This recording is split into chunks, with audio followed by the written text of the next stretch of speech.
Welcome to the Obsessed with Plants podcast. I'm David. I'm obsessed with plants with my co-host, Kris. I'm Kris, and I'm the nerd. I'm the professional nerd.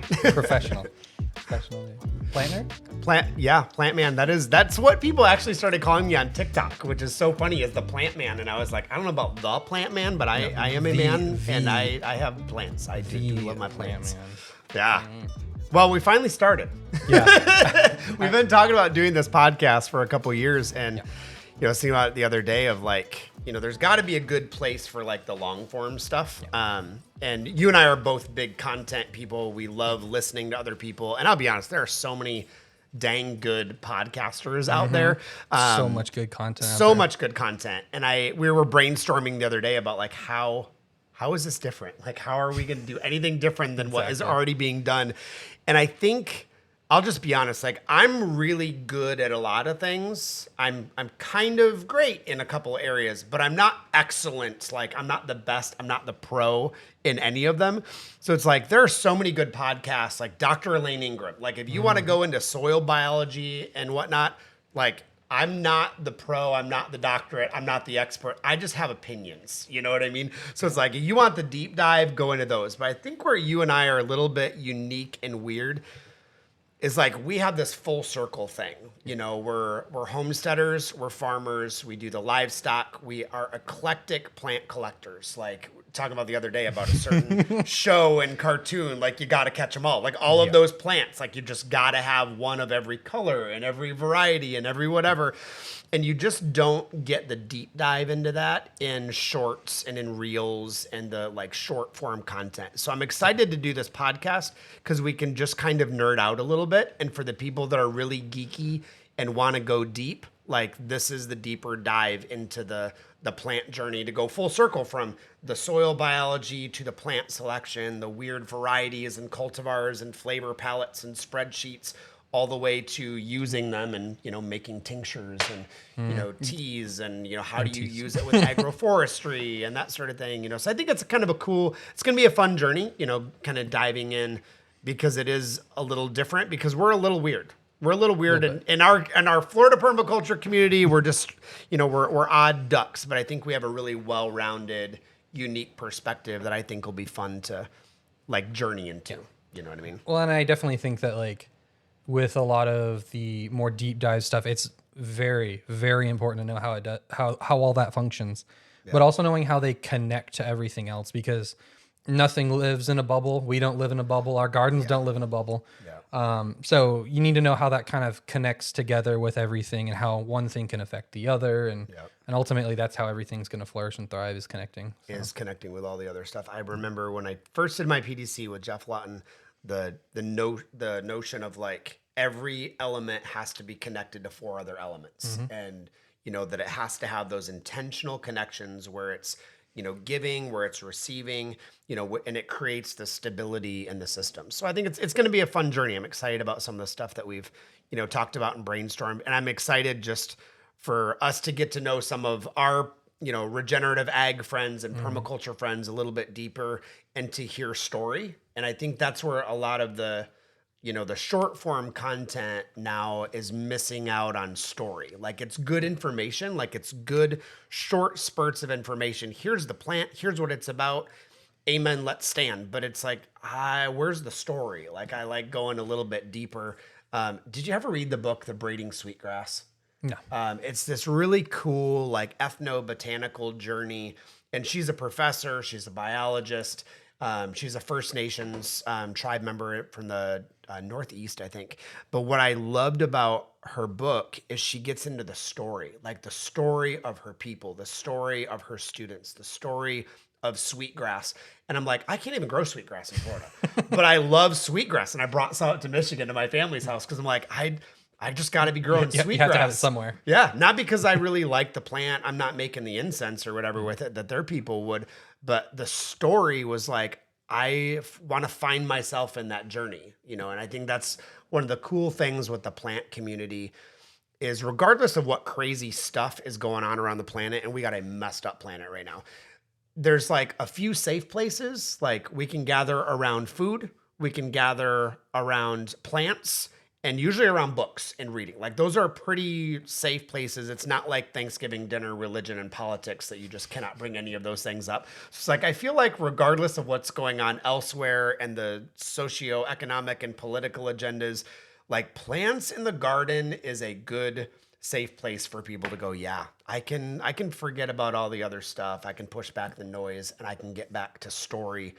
Because to me, like that's where I find myself. Like when I get too busy in business, I just get lost. But if I can go back to the garden and go back to plants and my obsession with plants, like that's where I get life. Yeah. Like, that's where I get energized, is going back to that kind of stuff. So when you look at your story and your journey, like, because how old are you?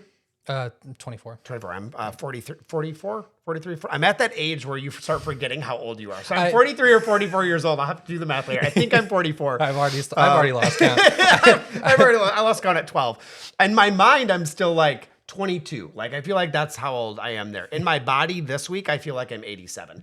But so you're 20, would you say 3? Yeah, 23, 24. 23, 24. Yeah. So how did you get started in your like gardening journey? Because you're young in age, but you are an old soul in the plant world. Like you have a really deep well, I feel like, in plant knowledge and experience. Yeah, I'm kind of a unique case because I really didn't care a lot about plants when I was younger. But my grandparents, as their like retirement kind of their thing, because he owned a construction company, so they decided that they were going to buy a citrus orchard as their kind of retirement home. And they built their home on a parcel of it, and then they split up. Okay. I think the legal time was 4 acres to each of their kids, and so that was kind of the front, and then the entire back was all citrus grove. So growing up, there was always citrus. We had tangerines, oranges, tangelos, grapefruit. Nice. And because they're all spaced out. Did you guys do the Mineola tangelo? That local one, do you remember? I think some of them were. I forget the varieties of a lot of them now. Okay. But I think some of them were, I think there was like one step off from them. Tangelo. I actually didn't like the tangelos personally. Yeah. But there was this from September to pretty much March, there was always some kind of citrus growing. Nice. And just being able to, as a kid, go out there, pick fruit, the smell of citrus blossoms, you'll just see me have a full-on like flashback reliving if I get that smell. There's nothing like that. And that used to be everywhere. It. So, I mean, but then of course in Florida, the citrus greening virus came. And so as I was becoming like a teenager, that slowly just kind of went away and, further, slowly died off. And so about, I think it was 2019, I kind of had this realization of like, okay, the property doesn't have anything on it. My parents have horses. And so they were kind of just tearing everything up. And so we were like, okay, I just wanted to have something growing. I wanted something green. Mm-hmm. And I figured if I'm going to put any work into growing anything, I want to be able to eat it. Yeah, exactly. It's as fun as looking at pretty things are. And my grandmother and grandfather had this big, beautiful decorative garden in front of their house. But I'm kind of a lazy farmer, to be honest. So just having to put any work into it, I was like, oh, I want to be able to eat it. And I knew citrus wasn't ever going to be a realistic thing. Because, I mean, despite what everybody says here, unless there's a full hard reset of citrus in Florida, it's just never going to happen. That's a whole other 2-hour conversation. Don't get me started, because I'll deep dive a little too hard on that. Yeah. So then I got into I pretty much just started Googling, okay, what can I even grow? Because I didn't know basically anything about what can you grow. So I started looking into mulberries and all that stuff, and kind of delved down the rabbit hole, and then got into YouTube University, as people call it, of just what can you grow, how to plant it. Especially in 2020, University of YouTube went up real fast. Yeah. So then, so it was the end of 2019 is when I started looking at it, and I convinced my parents hey, can I just turn the whole front 3 acres into a food forest type thing? And you did. Yeah, sort of. How many acres is the front? So the front parcel that has the garden is actually, I think it's a 1/4 acre. Wow, you're growing a lot on a small space. Yeah, I've been packing stuff in.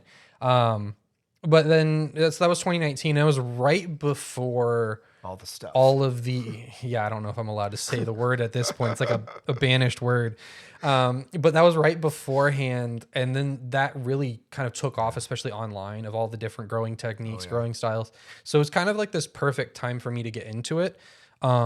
and I'm not a very social, outgoing person. Like I get tired after a while. Yeah. So that being at home all the time, being out in the garden, and then just that community was really outreaching at that period of time. Really just helped flourish I think that for growth. you, like one of the things that was really different is a lot of people in that 2019, 2020, like they got into growing your own food for fear reasons. And it was like that knee-jerk reaction. But I feel like you and your family did really well in just staying in a hopeful place. And like you planted it for good generational reasons, which, you know, to me, that's like the right reason to plant a garden. You know, not in fear. And the initial inspiration behind that was more of that, can I replace the citrus orchard with something? The citrus industry, it degrades the soil big time. So it's all sand, it's on a hill, it all slopes into a lake. And so the runoff issues and there's just soil degradation. I don't have soil on my property, so it's all about building, which has definitely opened my eyes into what traditional growing does to the soil, because I'm at a point where I cannot grow anything. There is actually zero nitrogen in my soil. I got it tested. There's plenty of minerals, but there is all locked up. Yeah, it's all locked up. And so being forced into that position of, okay, how do I grow things and make it have the system built into it has been like a key thing for me, because I can't grow. I can't just put things in the ground and it grows. And you've done really well, like closing the loop. You know, you're not only filling the space with things that are going to build that soil biology and build the organic matter, but you're running ducks through and geese through and chickens through, and like really doing everything you can to turn it over, and just close that growing loop. You know, the location of my family's farm is in kind of a weird pocket because it's busy everywhere except there. And the result for that is like places like Chip Drop and mulching companies, they don't like to deliver. So like the Florida method that everybody recommends is wood chips. Right. I can't get wood chips. You can't get them. Occasionally I'll maybe get some, but it's very few and far between. So like my passion has very much been, how can you grow, regenerate? And then that's when our neighbor decided to tell me, he's like, oh, hey, you remember that Kris guy? He's doing a PDC and we're going to be hosting it. And I'm like, you don't say. I think I'll do that. So then I was like, it's a good time. Yo, Dad, can my birthday present be doing a permaculture design course? Permaculture design course across the street. And he was like, I have no idea what that is. And I was like, but sounds great. You know, regenerative farming type stuff. He's like, okay. That's cool. And it's like right across the road. Oh, yeah. And you're fortunate, like where you're located, you got a couple people right around there, and like a natural farm, you know, that's right there, that, you know, some pretty big people in the Florida Permi community that are like, you know, they know their stuff. For those who don't know what a natural farm is, it's one of the more large scale edible nurseries in like the central Florida region. And it's very much geared towards like the general populace, which is kind of rare for a lot of them. I didn't realize how good I had it being like you get a 3-minute drive. Because when you drive an hour to a nursery and they're like understaffed and they don't have like the amount of people that can just kind of walk you through everything, I was like, oh my goodness. Because that's where I met you. You were just one of those plant nerds there. One of the plant nerds. So I guess that's when my question is, how did this start for you? Yeah, for me, I think a lot of people get into regenerative ag for really good and noble reasons. I feel like I got checkmated in, but I made the best of it. So I got diagnosed with cancer in my early 20s, and I got a doozy. You know, it spread real quick. I was sick guy, and I realized back then, like, you know, you can't do the naturopathic approach, and that's what I wanted to do. That's not right for everybody. I personally chose not to do chemo and radiation. I wanted to do it naturopathically, but I was like, man, I can't afford to like buy all this, you know, go into those big organic grocery stores. Like you spend a small fortune for a little thing of, you know, fruit or veggies. So I was like, I got to learn how to grow it. Like I've got to learn how to, if I want to live this lifestyle over the course of 10 or 20 more years, I've got to learn how to grow it. So I started doing a lot of the research into the organic world, and, you know, found Jeff Lawton. That was where my first PDC was a long time ago. When he first started doing them like online even, you know, and so I kind of got into the permaculture world there, and I hate to say, but it was a little bit for selfish reasons, but then I fell in love with the land and the soil, and I couldn't separate, all the stuff anymore. I couldn't have my chicken coop over here and my fruit trees over there. And I needed to close that loop. I needed to make the connections all the way around. And so I just started going on that journey. And like my university background at that time had very little to do with ethnobotany or taxonomy or anything plant related. It was mostly history and education. I was working for the Department of Education in Michigan. I was doing a lot of leadership curriculum. Started a K through 12 private school, was one of the founding teachers there in Kansas City, and we did permaculture as a class. So we had kindergartners out in the food forest, and they're picking out quail eggs in our quailery, and they're the high schoolers have a chicken expired. They're dissecting it to find out why did this chicken pass away, and the junior high students are getting the microscopes and studying the mycorrhizal fungi from the compost bin. So we tried to integrate the garden and the food forest into the K through 12 experience. And it was a real hit. I feel like, some of those students even to this day are still gardening. They're still doing regenerative ag. They're really integrating it into their lifestyles. And it's been, 20 plus years, since we started the school.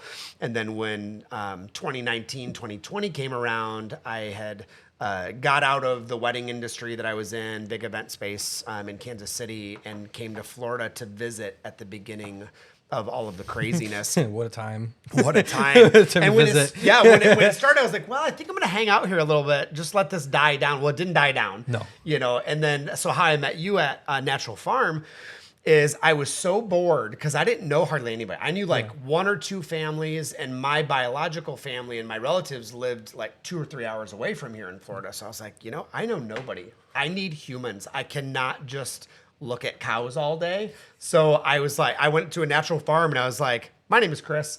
I will volunteer to work here because I am going to go crazy if I don't see humans. And so that was how I started there. Is I was just like, I need human interaction in the midst of this, and I know nobody here. And I'm so glad that I did, because I learned so much from Luke and from Victoria and some of the ones that worked there, Kelly, Varen from Seed the Stars, learned so much from them, because growing in Florida was vastly different than growing in Michigan or growing in Kansas City or growing in Kentucky or Tennessee. So all these places where I had connections, I was like, I feel like I'm starting over a little bit, Yeah. So that was kind of how I came into Florida and just jumped in to the permaculture world. I never thought I would be doing it or wanting to do it full time, because I'm primarily I love education. I love working with students, whether it's, 7th grade or, college students. I love that journey, so doing the PDCs, the design courses, was always fun for me, because I could go back into the education world again and let's learn, but let's go outside into the garden and do a practicum. Let's get the microscopes out and get really nerdy in it. So for me, that was kind of my journey, is getting to Florida accidentally during all of the stuff. And I just fell in love with Florida. I'm like, this place is a little bread basket where you can grow year round. No, it's hard growing in Florida, but it's been real fun. It might have been very advantageous to come across Luke and them, because I know a lot of people who come from the north, they either retire here or they move for whatever reasons to Florida, but they are like green thumbs up north. Right. That is not how you garden. You get black thumbs in Florida real quick. Yeah. You are like, oh, these are the seasons. Even the seed packets say, grow at this time or whatever. You can't. None of it works in Florida. And honestly, before 2018, there was not a lot of good info either. No. I mean, you had a lot of, old timey growers, but even then they had basically had their entire industry pulled out from under them, and all of their knowledge went with it, because. And they only knew how to do it one way. Yeah. Yeah. And it's super hard, to reset. I feel like when I moved into Florida, all I needed was someone to tell me the simple statements of, instead of gardening in the spring, we start gardening in the fall. If somebody would have told me that, it would have saved me so much tears and anger and rage and weeping and gnashing of teeth. Just flipping the growing seasons around really helped. So it's in the Midwest, everything is spring to fall. But in Florida, it's we have seasons all year round. Our annual vegetables are from September until May, and then May until August is food forest season. Yep. It's just knowing that would have radically changed my life. And depending on where in Florida you are, I mean, you still get the 1 or 2 weeks of frost, which does hurt some of your winter vegetables, because they are supposed to be summer. And so it's like everything would tell you like, oh, I'm not supposed to grow at this time of year. Never but a dull moment. If you protected those 2 days or 3 days out of the year, totally. that's when you're supposed to be doing it. Yeah. It's kind of a weird thing to get It's into a the weird thing habit to of get used to. And I think every climate, they've all got their own Oh, problems and issues, whether it's extreme cold, extreme heat, extreme dry, hurricanes, whatever. But Florida's a doozy. Like Florida really is a doozy. My buddy Jonathan, I used to always say he would talk about how Florida's the worst. Florida's the worst. I'm like, bro, you've never lived in Michigan. You haven't lived very long in Kansas City. You don't know. And then I moved to Florida, and I was like, oh my God. Floridians were telling the truth. This really is the hardest place to grow something, so it's challenging, but I feel like also practically that's why these deep dives are kind of helpful, because it helps people navigate the journey and not snippets of information. And I think in an age right now, especially, there's so many influencers and supposed gurus everywhere. And at the end of the day, when you go in and you look at their work, you just kind of go, yeah. And so I think we got to go a little deeper than the short 3 minutes. There's a place for the 3 minutes. There's a place for the 5 minutes. There's a place for the 10 minutes. But I think really being willing to go a little bit deeper dive, get a little bit nerdy is enjoyable. And I think especially for people like me, when I sit on the rider mower, which is like the adult go-kart, when I sit on the rider mower, I want to sit down and listen for the next hour or 90 minutes while I'm mowing. Or if I'm on the tractor, I just want to put my earbuds in and I just want to go. And so I think this is the place for those plant nerds and people obsessed with this stuff like us to be able to go, all right, let's get really nerdy. Well, and it's really hard because a lot of people who have those really weird snippets of information, you don't get those right off the cuff. Because it's usually when you've been sitting down with them and they've been rambling for an hour about how good it is and how great XYZ is. And a lot of those people are like, it's hard to just cut it down. Luke, for example, he will brilliant.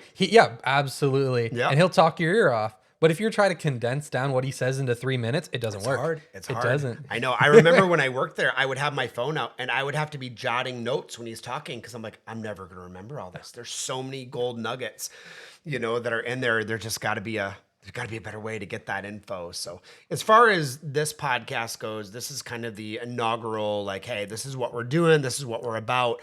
What are some of the things that you're passionate about us talking about and dialoguing? Now, it's not going to be bobblehead, like us two talking heads all the time. Yeah. There are definitely going to be some people, and y'all know who you are. Just so you know, we're not going to say any of you by names yet, but we're coming for you. We'll be calling. You'll be getting the text. So topic wise, what are some stuff that you're like, dude, we need to talk about this. We need to dive in. I mean, pretty much everything. I mean, obviously you can't cover anything gardening in just, a handful of sittings, but I mean, even from things just like starting from ground zero, just how do you even get started for those like myself? I mean, I just kind of jumped in and, you make a lot of mistakes, and if sometimes that hurts and it's hard to stay motivated. Yeah. And I think with starting with ground zero, like how do you do it if you've got $45,000 to have someone install a food forest? And also, how do you do it if you're on limited income and you're on a budget and you got to figure out how to do it that way? Because I think there's this notion in the regenerative world, especially with agroforestry right now, that to get someone to show up at your house is $3,000 or it's going to be $40,000 to put in a food forest. And it doesn't need to be that way. Yeah. You can do massive systems, for $5,000 or $10,000 over the course of 5 or 10 years, or you can start for free. So I think just helping people learn, how do I do this by myself? And that doesn't mean hiring it done is not the solution for some. I think hiring it done is great. Hiring a plan done is great. Hire me. I'll come to your house and I'll plan it with you. But I also think with some coaching, you can do this. Absolutely. Like we can all learn and grow in this process, and we should be to learn how to steward the land. Well, and I mean, in some cases, that design can be very crucial, and that's what gets them started, because otherwise they won't. But sometimes the design is not the worst case scenario, but they don't know what they're doing. My background is very much like horse or equine education. Yeah. And some things that we always say in that is, you have to teach the rider Yeah. it more than the horse, because you can have a wonderful horse, perfect, but if the rider doesn't know what they're doing, it's just as bad as having a horse that doesn't know what they're doing. Yeah, I was watching this guy the other day online. Tarzan Hughes is his name, and he does like fitness and personal wellness for horse people.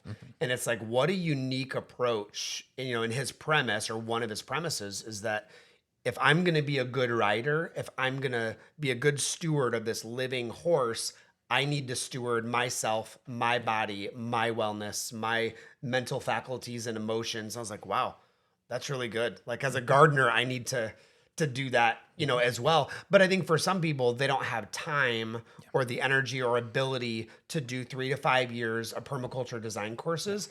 They need a design to get them launched, you know? And so I think there's a way to coach people. And so I think it's a cool way to start, you know? Well, and you just need to like be willing to learn. And it's like, well, where do you want to start that journey? Do you want to start that journey by yourself? Do you want to start that journey with someone else? And that's where that accelerated time frame comes in. But knowing the difference. So what are some of the other topics that are on your like on your wish list? Like, I want to pick your brain and hear some of these. All right, what are you thinking? Where are we going? Native plants. Oh yeah, that's always a tough one. Some people are very passionate and a controversial one. Yes, yeah, especially here in Florida, a lot of natives aren't native, but it's just of how long have the records been kept, and a lot of native plant records are not exactly accurate. I know, at least here in the States, and so it's a very interesting topic when you get somebody who knows their stuff. It's so much fun. Interesting. I was talking this one time with a Seminole medicine woman, and she was basically, I was asking about like, what are some of the native things that they used to use in Florida for plant medicine? Because I'm an herbalist, so I love all this stuff. And she was like, well, are you talking about before the logging industry or after the logging industry? And I was like, well, what do you mean? And she was like, well, you do realize the native Florida was not primarily the live oaks and the Florida oaks that we see. It was mostly pines, loblollies and longleafs and whatever. And when we logged all those out and put them on the St. Johns River, literally right behind us, it totally changed the landscape. And when those were gone, the first succession of species was the oak trees. And the now only thing that could survive. It's the only thing that could survive in that soil. And it's funny because now everybody looks at Florida and it's like, no, this is true Florida. Well, it is after the year 1894, you know, after the logging industry. So and then it's interesting. That's how old you see the big live oaks that everybody says this is the old Florida. Well, they're about the age of 18, you know? Yeah. So it's like... kind of is. And it goes back to the point of like, sometimes what we think is so is not always so. Yeah. You know, we take one little snippet out of context, like a reel or a short, and we think that's true all the time, and it's not. No. It's like the worst and my favorite phrase in permaculture is it depends. Pretty much every question needs to have asterisks. It depends, like on the bottom of it, because it really does. We're talking today about somebody doing a video on the plant it high and it will fly, plant it low and it will grow slow. And that primarily only works in Florida. It doesn't work in Texas. It doesn't work in California. It surely doesn't work in the Midwest where there's clay, but you got to do it in Florida to survive. So yeah, the nursery rhyme is great. Plant it high and it will fly. Plant it low and it will grow slow. But it also depends. You know, absolutely. So, yeah. Context, like location. So, I mean, there's some pretty fun topics. I mean, I think, you know, looking at all of the possibilities, you know, that we have to dive into, this is going to be a really fun journey, a really fun deep dive, especially bringing in some friends to sit around the table together and just talk plants and be able to ramble with people that like the bunny trails, that like the rambling a little bit. So if you guys are watching and you've got some like topics that you're like, dude, you got to cover that. I want you to go on the mulberry rant for an hour, and which don't get them started. Don't get them started. The spreadsheets will come out. But if you've got topics, you're like, man, I really want to hit on that. Feel free to comment below. You know, I mean, we would love it if you would do the social media thing. It does help in the algorithm, especially for, you know, new podcasting stuff. But for us, this is not about the likes and the follows and the whatever. We want to do this for fun because we just want to sit around a table, drink coffee, drink matcha, be able to, you know, talk plants and let other people join in the conversation a little bit. We're going to ramble about plants regardless of whether it's recorded or not. not, might as well record it. We might as well press record and just see it happen. So love for you guys to join us in the journey. You can find us on YouTube. All of the links will be in the profile here for all the places you can find the podcast. And this is different than my own personal and business platforms, or different than his own personal or social media accounts. This Obsessed with Plants is primarily going to be this podcast and the journey where all other podcasts are found. So if you wouldn't mind taking a minute, do the social media thing, and hopefully we will continue to see you in the next ones. Absolutely. All right. Later. Later. Here we go. Hi, I'm David. Hi, I'm David. I am David. This is Norwegian. I'm David. Yeah. Yeah. Too much energy. Too much energy. There's your blooper. Yeah. Hi, I'm David. Welcome to the. It's so hard.